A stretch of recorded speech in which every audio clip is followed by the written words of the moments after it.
Ser mãe para algumas pessoas é um sonho.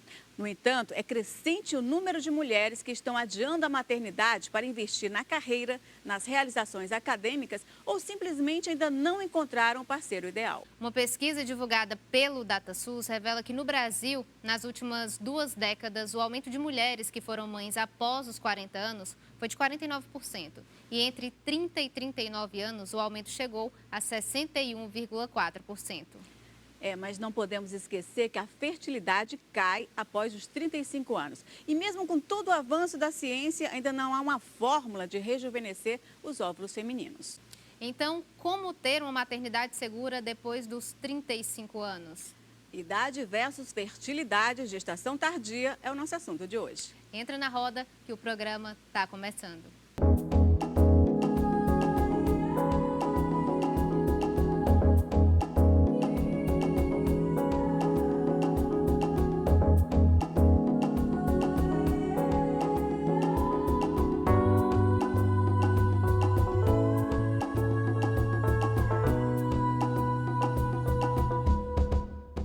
Olá, sejam bem-vindos e bem-vindas ao Roda de Mulheres. E se você passou da idade de engravidar, então fica com a gente que o programa de hoje é feito para você.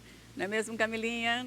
Está de volta depois de umas merecidas férias, não é isso? Curtiu bastante? Curti muito, Lana. Férias é sempre bom, né? Mas eu também estava com saudade aqui do nosso papo. Eu vou apresentar agora as nossas ilustríssimas convidadas. Para o nosso papo aqui sobre fertilidade, nós estamos recebendo a doutora Raquel Matos, especialista em reprodução humana e ginecologia. E ainda a jornalista Manuela Nobre. Sejam muito bem-vindas aqui ao nosso Roda de Mulheres. Meninas, é um prazer grande ter vocês aqui com a gente. E eu vou começar essa nossa conversa com uma pergunta aqui para a doutora Raquel. Doutora Raquel, como é que a idade ela afeta a fertilidade da mulher? Na verdade, Lana, eu sempre converso, essa primeira conversa que você está perguntando, essa primeira pergunta, na primeira consulta com todas as minhas pacientes, né? Nós mulheres nascemos com o número de óvulos que a gente vai ter durante toda a nossa vida. Então, na barriga da nossa mãe, em torno de 20 semanas de gestação, a gente tem bilhões de óvulos. Assim que a gente nasce, a gente já tem só 2 milhões. Quando a gente vai entrar na puberdade, em torno de 400 mil óvulos. Olha a perda gigantesca, né? E depois que a gente entra na puberdade, a cada mês a gente não vai ovular só um óvulo e só esse que a gente vai perder. A gente vai perder em média 1.000 a 2.000 óvulos por mês, independente de você estar usando anticoncepcional, independente de você estar amamentando, de você estar gestante ou não. Você vai perdendo durante os anos, vai perdendo, chama, que eu estava são os folículos que chamam? O folículo é a célula, né? Eu sempre digo, é a casinha do óvulo. É quando a gente faz ultrassom, não sei se vocês já observaram, que no ovário tem tipo umas bolinhas pretas. O folículo é essa bolinha preta. Então é a casinha do óvulo. O óvulo fica dentro, que é a célula reprodutiva feminina, fica dentro dessa casinha. Então, no caso, quando a gente fala, por exemplo, que nem a Lana falou no início, né? Se você já passou da idade, porque existe o tabu, né, de que você só pode engravidar enquanto é jovem, enfim. Mas existe, então, essa perda, né? E essa parte genética que vai dificultar um pouco mais a gravidez quando você vai, à medida que você vai envelhecendo, não é isso, Sim, doutora Raquel? infelizmente a gente foi feita com um reloginho biológico. Eu sempre brinco que dentro de uma relação, o fator feminino, ou seja, a idade da mulher, é que vai determinar a questão do tempo, se você vai ter tempo ou não para esperar a gestação. Nem sempre o casal está preparado para engravidar jovem, ou você não tem um parceiro fixo, ou então você não quer engravidar naquele momento em que o seu organismo estaria o mais preparado possível. Mas existe algum exame que a gente possa realizar para saber como é que está essa questão dos óvulos? Sim, existem 2 exames que são os principais para a gente avaliar a nossa reserva ovariana. Então, a gente não sabe a quantidade de óvulos que a gente tem, mas existem 2 exames indiretos que vão dizer a nossa reserva ovariana. Um é um ultrassom que você faz menstruada, é um ultrassom transvaginal. Esse ultrassom vai fazer a contagem de folículos antrais. Tá? Então, a mulher menstruada, a gente faz o ultrassom transvaginal e conta as bolinhas. Mas existe um outro exame, que é um hormônio, que você faz um exame de sangue, e aí esse é um exame um pouco mais fidedigno do que o ultrassom, porque ele tem estudo mostrando por idade. Então, eu consigo comparar mulheres da mesma idade e classificá-las, se ela tem uma boa reserva ovariana, se ela tem uma baixa reserva ovariana ou se ela tem uma alta reserva ovariana para a idade dela. E eu queria trazer aqui para a roda, né, que como é importante a gente ter esse conhecimento, porque a nossa reserva de óvulos é limitada. Verdade. Porque os homens, eles renovam os espermatozoides a cada 3 meses. E a gente tem uma falsa sensação, a gente não sabe isso. Olha, toda a sua reserva de óvulos foi produzida quando você ainda era um bebê no útero da sua mãe e nunca mais produz nenhum. Qual de nós sabia dessa informação? Eu não sabia. Então, quando a gente começa, assim, a gente tem uma outra geração de ginecologistas que a Raquel faz parte, né? Que está trabalhando a educação dessas mulheres em consultório. Mas isso é para ser falado desde a nossa primeira visita ao ginecologista. A gente vai todo ano ao ginecologista. A gente, mulher, pelo menos nessa parte de autocuidado, está no nosso cotidiano. Mas a gente deixa de olhar para a reserva de óvulos. Aí a gente acha que nunca vai acontecer, mas tem paciente com 30 anos que já entrou na menopausa, não tem ninguém na família com histórico de menopausa, tem paciente com endometriose, que a endometriose faz foco no ovário, a pessoa perde os seus óvulos, e às vezes você vai adiar a maternidade por outros fatores. Então, antes de você se deparar com um problema, é importante ter o conhecimento, Acho que é porque tem a questão também de que durante muito tempo a medicina trabalhou a doença, né? E não a prevenção. Eu acho que essa questão que você está trazendo entra muito nessa área, né, de que não, ela não tem o problema agora, ela é muito jovem, não vamos nos preocupar com os óvulos, né? E não tem só isso, né? é também a questão, por exemplo, a confiança é tão grande na ciência e de que existe meios para fertilizar a mulher que essa gravidez tardia, ela não esquece que existem uns riscos, né? Porque uma gravidez tardia tem algumas complicações também, não é verdade? Inúmeras, na verdade, né? Com a nossa idade, a gente não só diminui a quantidade. O que foi que eu falei? A gente nasce com os óvulos que a gente vai ter durante toda a nossa vida. O que é que isso quer dizer? Os nossos óvulos têm a nossa idade, ou seja, eles envelhecem com a gente.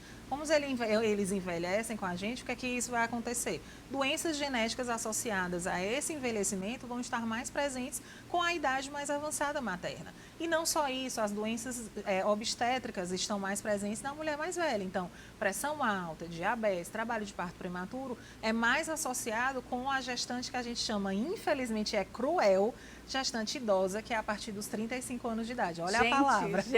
Dói. 35, né? Eu achei que fosse um pouco mais. Achei que era tipo 40, mas 35 você já é considerada a gestante idosa. Já Porque é a considerada partir dessa gestação de idade, né, risco. doutora? A partir dos 35 que começa a ficar... Que começa a diminuir. Você tem que tomar cuidado com... Porque às quando vezes for pensar em a engravidar, idade né? do relógio biológico, né, diz que a gente tem que engravidar dos 20 aos 30, que é o pico da fertilidade. Mas dos 20 aos 30, onde a gente está hoje? Terminando a faculdade, fazendo uma especialização. A gente tem outras prioridades na vida e está certo, né? O mundo mudou, graças a Deus, a gente está ocupando outros espaços, mas a gente também precisa colocar na discussão que tem um preço adiar a maternidade.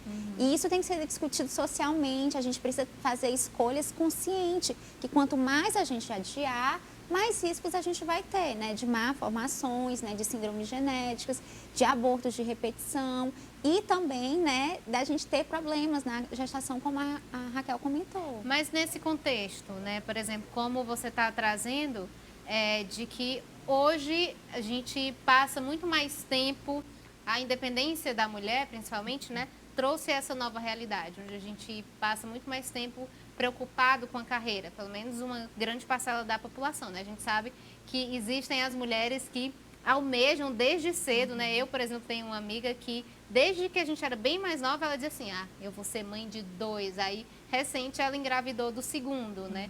E aí tem uma que recente engravidou do 3º. Tem essa parcela da população, né, Lana? Mas a gente sabe que tem uma grande parcela que é cada vez mais comum, que tem outras ambições para além da maternidade, né? Dentro desse contexto, pensando nessa mudança social, digamos assim, né? Como é que se pode trabalhar, digamos assim, com essas mulheres que têm outras aspirações para além da maternidade, pensando nessa questão do envelhecimento dos óvulos? Como você mesmo falou anteriormente, a gente precisa trabalhar não só a doença, ou seja, a gente não pode trabalhar a ponta do iceberg, a gente tem que trabalhar a base. Trabalhar a base é prevenir. Então, como é que a gente pode fazer se eu não quero, eu enquanto mulher, enquanto dona do meu corpo, enquanto dona das minhas decisões, não quero ter filhos agora, eu quero adiar. O que é que eu posso fazer por mim? Eu não tenho dificuldade de engravidar, porque isso... que a gente está falando não é, e aí entra a prevenção, o conceito de prevenção, não é a gente já saber que tem um problema, é a gente antecipar esse problema. Eu não sei se eu consigo ou não engravidar, mas eu não quero engravidar agora, ou eu não posso, pela carreira, ou porque eu não tenho um parceiro fixo, ou porque eu não sei se eu quero ser mãe. Também a gente tem essa possibilidade. O que é que a gente pode fazer? A gente pode congelar os nossos óvulos e quanto mais jovem você congelar, melhor, porque ele vai estar mais jovem, com menos idade e você vai ter uma quantidade maior. Doutora, nós reunimos aqui algumas perguntas, de dúvidas de telespectadores e tem uma aqui, vamos ver? Olá, meu nome é Maria Clara, tenho 39 anos, sou professora, eu acompanho o programa Roda de Mulheres e a minha dúvida é: qual o critério para definir que um casal precisa se submeter a um tratamento para engravidar? Obrigada. É isso, doutora. O critério, na verdade, é tentar engravidar e não conseguiu, e aí a gente divide por idade, justamente por causa da reserva ovariana. Então, abaixo de 35 anos, esse casal vai tentar por 1 ano e as tentativas, tá, meninas, são 2 a 3 vezes na semana ou pelo menos no período fértil, dia sim, dia não. E acima de 35 anos, e aí a Maria Clara está com 39, as tentativas são por 6 meses, dessa mesma forma que eu falei, e se não conseguir engravidar, a gente precisa investigar o motivo e aí, no caso, correr contra o relógio. E lembrando que nem sempre o problema é da mulher, né? Isso, Muitas vezes Homem. pode ser Mas já homem. pegando o gancho aqui do que a doutora Raquel falou, acredito que seja uma dúvida de muita gente ainda, né? Que é sobre o período fértil, né? Você tá lá tentando engravidar, o período fértil, como é que funciona e qual é o exato momento, como é que são essas tentativas? Então, antes de falar sobre isso, se eu pudesse dar um conselho para uma mulher tentante, um casal tentante, procure seu ginecologista antes de liberar, no mínimo 3 meses. A gente tem que fazer algumas suplementações, a gente tem que fazer exames básicos para poder liberar esse casal para começar a engravidar e explicar justamente o que é o período fértil, como é que eles vão ter. E nós temos uma dúvida parecida com essa com mais uma telespectadora, vamos ver? Olá, me chamo Suzana Andrade. Gostaria de parabenizar o programa Roda de Mulheres por trazer esse tema à discussão. E a minha dúvida é: como as mulheres sabem que estão em período de ovulação? Olha, eu disse que era uma dúvida recorrente. Muito, super recorrente, As mulheres né? têm sempre essa dúvida, né? Então, assim, a gente primeiro precisa saber como é que é o ciclo menstrual dessa mulher. Então, digamos que a maioria das mulheres tem um ciclo em torno de 28 dias. A fase da ovulação, ela acontece diferente do que a maioria das pacientes acreditam das mulheres, é que ela acontece 14 dias depois da menstruação. Não é, tá? Acontece 14 dias antes da menstruação. A ovulação é um período, um dia só, em que vai ter um evento em que ela vai liberar esse óvulo. Mas existe o período fértil. O que é que existe esse período fértil? Porque o óvulo, ele dura dentro da mulher em torno de 48 horas e o espermatozoide em torno de 72 horas. Então, esse encontro pode acontecer 3 dias antes, 3 dias depois do dia eventual da ovulação. Então, digamos, vamos fazer uma conta matemática. Se ela tiver um ciclo de 28 dias, a provável ovulação vai ser no 14º, período fértil do 11º ao 17º dia do ciclo menstrual. E o que é que ela vai sentir nesse período? Ela vai sentir que a vagina está mais úmida, o muco, ou seja, aquela secreção que sai da vagina, ela fica mais liguenta, no sentido de ficar como se fosse uma clara de ovo. Mais em que, espessa, né? na verdade, mais liguentazinha, em que você pega e ela fica elástica. Fica um elásticozinho, Pronto, né? essa é a palavra que eu queria falar, elástica, né? O mais transparente possível, como se fosse realmente uma clara de ovo. Então, no ciclo menstrual, a secreção vaginal ela vai variando. Ela passa desde branca, grossinha, até ficar cada vez mais clara e mais elástica possível. Quando ela atinge em torno de 8 centímetros, ninguém vai ficar medindo os 8 centímetros, porque não tem como. Mas é quando você está com essa o mais elástico possível, é quando você tem o provável dia da ovulação. Algumas mulheres sentem as mamas um pouco mais doloridas. Tem mulher que sente o dia exato que é ovula, porque sente dor de um lado ou de outro. Tem algumas mulheres que sentem que sangram um pouquinho, tem um pouquinho de escape. E você fica com mais vontade de ter relação sexual. Aumenta ali o apetite, Aumenta né? a libido totalmente no período ovulatório. E aí uma coisa que é importante é você conhecer o seu corpo, conhecer seu ciclo, né? Verdade. Principalmente para quem está tentando engravidar. Esse autoconhecimento é importante para a gente em todas as fases. E a gente tem muito tabu, né? Da mulher com ela mesma e dessa falta de conhecimento. E como às vezes é difícil essa percepção, porque a gente ainda não foi tão educada para se conhecer tão bem, né? Tem um testezinho na farmácia também, que é parecido com o teste de gravidez, só que é para detectar a ovulação, que você faz xixi uma fitinha, né? E aí ele vai indicando, quando você está no dia da ovulação, fica uma carinha feliz. Então você já sabe que aquele ali foi o dia que você ovulou. Exatamente. Na verdade, esse teste ele mostra um pico de um hormônio, que é o pico para a gente ovular. Ele não me diz 100% que você ovulou, mas é um teste extremamente fidedigno e que pode ajudar pacientes que têm dúvida com relação a essa época ovulatória. A gente geralmente só passa naqueles casais que já começaram as tentativas e não estão conseguindo, ou a paciente não consegue identificar exatamente o dia da ovulação. Tem gente que tem um ciclo muito irregular, né, Raquel? Isso. Quem tem síndrome de ovário policístico, principalmente, que não consegue identificar o dia que ovula, então esse teste ajuda muito a gente a entender qual é o dia que ela vai ovular e assim orientar a ter relação sexual naquele dia e no dia seguinte. E com relação à fertilização, tem a in vitro, né? E a inseminação artificial, que é uma das que são mais conhecidas. Qual a diferença de uma para outra? Assim? As técnicas de reprodução assistida a gente divide em baixa complexidade e alta complexidade. A baixa complexidade são aqueles tratamentos em que requer menos medicação e um custo menor, né? Baixa complexidade vai ser a gente induzir a ovulação. E eles podem engravidar de duas formas. Ou com coito programado, que é a gente dizer o dia que eles vão ter a relação sexual e o casal tem a relação sexual convencional. Ou com a inseminação intrauterina. A inseminação intrauterina é colocar o sêmen lá dentro do útero da mulher. A gente usa muito em casais homoafetivos, né? É uma das técnicas mais utilizadas para casais homoafetivos. E a fertilização in vitro é essa questão de pegar os óvulos da mulher, pegar o espermatozoide do homem, fazer o embrião fora, e aí por isso esse nome in vitro, e colocar o embrião dentro da mulher. Esse é o de alta complexidade. Sobre a eficácia. Só um minutinho aqui, Camila, porque chegou agora uma pergunta. Tá certo. Que é para a doutora. Teste de espermograma, tem como reverter com tratamento? E quando o resultado dá 0% de fertilidade? Então, nesse caso, é um espermograma em que muito provavelmente ele não tem espermatozoide. O diagnóstico deve ser feito com 2 espermogramas, com pelo menos uma diferença de 1 mês entre um espermograma e outro. O nome dessa doença se chama azospermia. E aí a gente precisa dividir se essa azospermia vai ser obstrutiva ou não obstrutiva.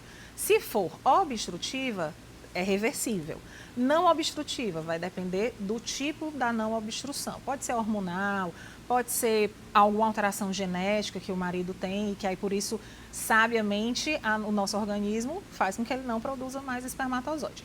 Nesse caso, eu sempre caminho para o meu colega, Dr. Eduardo Miranda, que é o andrologista, ou seja, um urologista especialista em infertilidade masculina quando a gente tem casos desse jeito.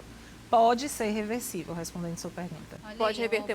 então pode ser reversível. Para a pessoa que mandou a pergunta. Tá aí, uma boa notícia para você. Só voltando aqui sobre os tipos, né, de fertilização, tem algum que é mais eficaz ou vai depender do caso? A taxa de gravidez, ela sempre é maior com a fertilização in vitro, justamente por ser um tratamento de alta complexidade, né? A inseminação intrauterina, ela é muito parecida com a gestação natural, com as tentativas naturais, a taxa de gravidez. Vamos colocar aqui uma mulher com 30 anos de idade, que é o máximo de fertilidade que a gente tem, né? Aos 30 anos, naturalmente, a nossa taxa de gestação, e as mulheres acham que estão arrasando, que vão engravidar num instante, basta liberar, né? É só de 25% a 30% a cada mês, Depois de um ano, cumulativamente, baixo, né? É baixo, né? Por mês, né? Por ano, cumulativamente, vai ser uma taxa alta. Por inseminação intrauterina, gira em torno de 15% a taxa de gravidez a cada ciclo que se faz, com uma mulher de 30 anos de idade. E na fertilização in vitro, para uma mulher de 30 anos de idade, é em torno de 60%. Por que eu estou frisando tanto a idade? Porque cada tratamento, a taxa de gravidez vai depender da nossa idade. Da nossa idade. Bom, nós sabemos que a ciência ainda não descobriu como rejuvenescer esses óvulos, né? Mas existe um procedimento aí que faz com que essa fertilidade feminina ela dure mais um pouquinho, mas a gente vai ver isso no próximo bloco. Voltamos já já.